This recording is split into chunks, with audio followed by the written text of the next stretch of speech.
I'm Charlotte McLeod with investingnews.com, and here today with me is Jordan Roy-Byrne. He's a chartered market technician and master of financial technical analysis, and the editor and publisher at the Daily Gold. Thank you so much for being here. Great to No, have you. it's my pleasure. Great to be here. Really nice to have you here first time. We're meeting in person and we're at the New Orleans Investment Conference. We are kind of toward the end of the second day, so I think it's fair to ask how sentiment is feeling on the show floor. Any key takeaways that you have so far from being here? Well, I don't know if this is correct or not, but my first takeaway would be there's not as many people here as I expected. And I mean, that's a good sign for gold and silver in this bull market. And that aligns with my research. Even though we've had huge moves in the last 18 months, we're still in the earlier portion of new secular bull markets. So I think it's a really good sign. I think next year or in 2 years, I think we could see a lot more people here. Yes, that is one of the directions I wanted to go in because we're catching up from March is when we had our last conversation. So much has happened since then. And when we talked then, you're explaining that gold had broken out of a 13-year cup and handle patterns, which was going to set the stage for a strong performance. So definitely we've seen that play out. We're in a bit of a pullback now. And I think a lot of people have questions about how long might that last? Are we going to go lower before we go higher again? So any thoughts you can share to help investors out there? Sure. Well, the easy answers, or the quick answers, I should say, are historically, these types of corrections, they tend to last around 5 months. Now, there's an element of price and time. Sometimes the price damage, or the majority of it, is done in the first 2 months.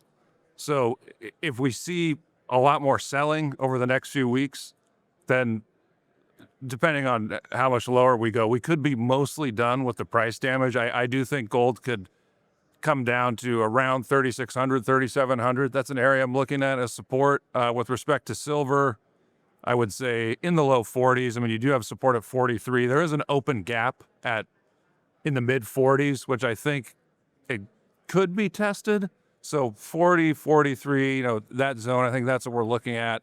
And we have to understand where we are. We're at a point that I call, with respect for gold, I should say, we're at the post-breakout correction, or post-major breakout correction. Because stepping back, gold has had 3 major breakouts in its history. So we're in the 3rd major breakout. The first one was in 1972, which I also deem the greatest breakout of all time in the history of capital markets.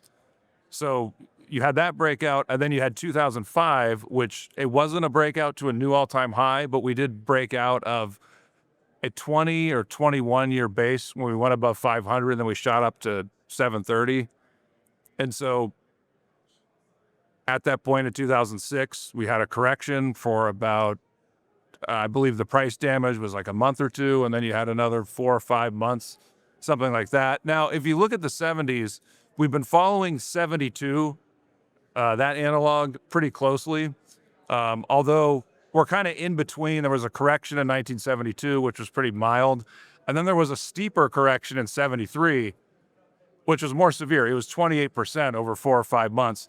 But the good news is we're not going to correct that much, because gold would have had to have reached like 5,800 or 6,000 on the current scale to get to that point. So looking at all this history, that tells me, and then I look at the chart and the price action, that tells me we could see 15%, 17%. There's something in that range for gold. But what happens historically after you have these post-breakout corrections, it's a really good buying opportunity, and you have to think about it. The last 18 months have been incredible, and if you look at ultimately where these moves go, and if you just look at the average of the 1972 move and the 2005 move, the average of those breakouts, putting them on the current scale, continuing them for a few years, the average would put gold at 6,900 in February or March of 2027, which is, that seems really high, but that's just based on history. These major breakouts, that's what happens. So, I like to be conservative, but I'm just like to put it out there like that's the potential. And, whether we reach that level in that time or not, we're going much higher in gold and silver after this correction. So this correction is really going to be your last chance to get in at reasonable prices. And obviously you'll see a much bigger move in silver because silver hit 50, it's pulling back, and the longer it corrects, the better it is, because eventually, or I should say, there's 3 times in silver's history when it's broken out to a new all-time high. After those breakouts, it basically doubled in 7 to 11 months. So somebody can tell me, okay, when's the point when we're going to see silver break above 50 for good? And it's going to start moving. Then at that point, inside of a year, you're likely to see it double, and you're likely to see $100 an ounce. Okay, so this is, as you said, our last chance to get in at a reasonable price. When we're talking about, we've seen this correction right now, and we're waiting for that next move higher. What would you be looking for as the trigger? I think people might be curious to know that for the next leg up. It's a really good question. One answer I would say is, another thing about these post-breakout corrections in gold, and looking at all breakouts, not just the breakouts to new all-time highs, because if you're looking at all breakouts in gold, I think there's 7 or 8 historically. Gold breaks out, then you get a big move higher. But what happens after that? Well, the post-breakout correction, it comes back to the 200-day moving average, or really close. So I would look at the 150-day moving average in addition to the 200-day moving average. And if you're looking at, I mean, I checked it earlier, I think we're at, for gold, I think we're at 3,300, or it sounds about right for the 200-day moving average, but in the low 3,300s. Give it another month or two, that's going to be at 35, close to 3,600, which is, based on the price action, that's where I'm looking for support. And so, you're looking for support based on previous peaks and those types of levels, but also you look at moving averages. And so that, looking at the 150-day and the 200-day moving average, if over the next month or 2, 3 months, 4 months, whatever, we see gold coming very close to that point, that's going to be a very powerful signal. There's other things that we can look at, like with respect to the stocks, you can look at breadth indicators. I look at what's the percentage of miners and also GDXJ stocks that close above the 20-day, 50-day, and 200-day moving average.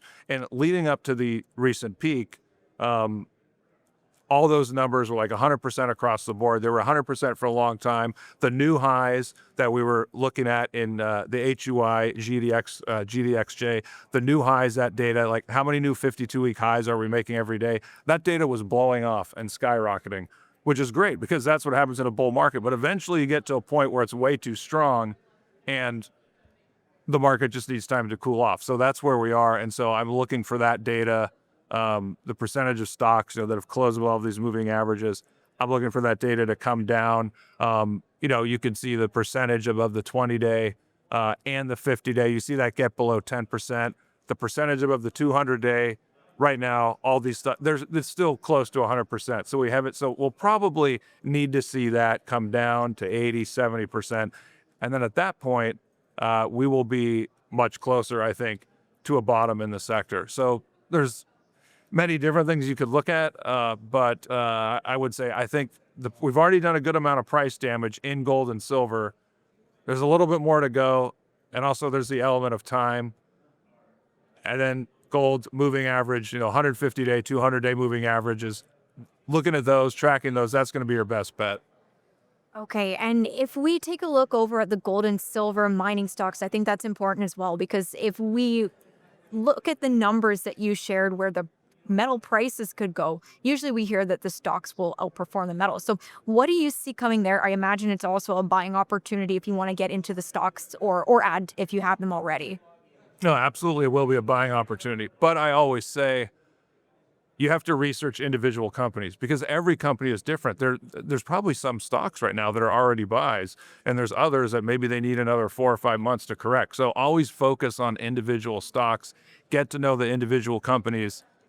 But the real issue for me, or real question I should say, is how much cost inflation are we going to see over the next 12 to 24 months or so? Because in the last 18 months, we've seen, obviously everybody's dealing with inflation. There's big inflation in the economy. We all know that. But as far as mining and the cost of mining, the cost of production, That has been contained in the last 18 months, which means the moves that we've seen in gold and silver in real terms, the gains in real terms are actually pretty close to what we've had in nominal terms.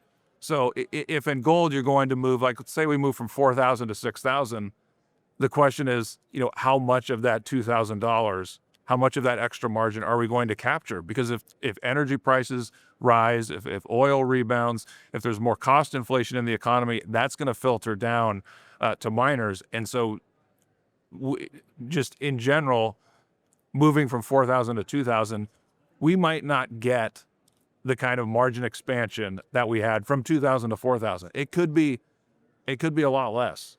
I mean, there still will be some there, but people have to be a little bit careful of just assuming that this entire move is just going to go right to the bottom line of all these companies. Yes, some of it will, maybe more of it than I think, but that's just something to consider. So there's that fact. And then, as I said earlier, focus on individual companies. Like that's, pick out the best individual companies. You can find the best values there. That's going to help people, I think. So for the inflation angle, because I do think that's something that should be talked about when it comes to the mining companies, how are you accounting for that when you're making your mining stock investments? How are you letting that play into your strategy? Well, in my projections, I always factor in cost inflation. You have to factor in cost inflations when you're looking at valuations for producers, also explorers and developers. I mean, you're looking at, what's the net present value. You'll see these studies where they say, oh, well, this is, it's $1 billion value at 3,500, and then at 4,000, it's, $1.5 billion. Like you can't assume that all the gains that are coming in metals prices are going to be captured. So I like to factor in, maybe like it depends. In some cases, like 10% cost inflation per year. Maybe in other cases, 20% cost inflation. So it depends on the projects. I mean, the higher grade projects that I guess are not open pit mines that require so much energy. Those types of projects may see less cost inflation. But so again, every individual company is different. Every project is different. But in general, you have to factor in cost inflation into what expected cash flows and NPVs could be. And so I would say you have to factor in at least 10% cost inflation per year, or maybe even 15% in some cases, because we know that it's not going to be linear. We haven't seen that in the last 18 months. And then suddenly, like I said, in the next 18 months, maybe we get 20% or 25% cost inflation. So where would you say which gold and silver mining stocks present the best opportunity right now in terms of maybe the size of company or level that you'd be looking at right now? that's a really good question. Something I have not thought about. I would have said, I think, 6 or 7 months ago, I think the developers or pre-development companies that had really big deposits, their ounces in the ground were really, really cheap. And so we've seen those stocks have made huge moves towards the end of the last move higher in the sector. But right now, I would say it's difficult to give a good answer. I'm focusing more on individual companies, and I still think, and I focus mostly on producers and developers, less so on the explorers. And I think the valuations, we've obviously seen an increase in the last 18 months. But what's really interesting is we're probably at, historically, I'd say average valuations. And if you look at the margins that we have right now, if we could just, as an industry, maintain these margins for the next 2 or 3 years, a lot of these companies are going to make a lot of money. I mean, if you're projecting out over the next 2 years or so, and just the margins right now will stay the same. Companies that are growing production, companies that are developing mines, they're going to be a lot more valuable 2 to 3 years from now. Again, we just have to have the same margins. But the real opportunity is if this bull market continues, as we all expect, and we do get continued margin expansion, we don't need a lot, but if there's just a little bit or to some higher degree, that's just a huge opportunity. So that's what I'm focusing on. And I would say, focus on the individual companies. Somebody else could probably better answer, which specific group, has the most upside. No, that's helpful just to know what you're doing there. And so we have this precious metals bull market. We've talked about the secular bear market in bonds, and you're expecting a secular bear market in the stock market.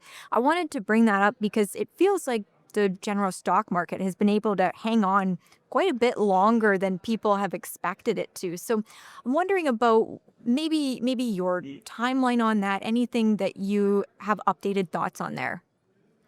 My updated thoughts would be when we see the end of the secular bull in U.S. stocks, that will probably, it could mark the midway point, I think, for the secular bull market that we're seeing in precious metals, and maybe to a slightly lesser degree resources as a whole, because precious metals, we've already had a really good move here over the last couple of years.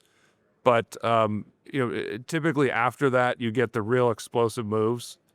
So as far as the timing, I don't know. I mean, it's not a good answer for an interview, but I honestly don't know. I would say a couple years. Like I talked about in my book, I think the key, if we're not going to have a downturn or a crash as our industry constantly predicts, I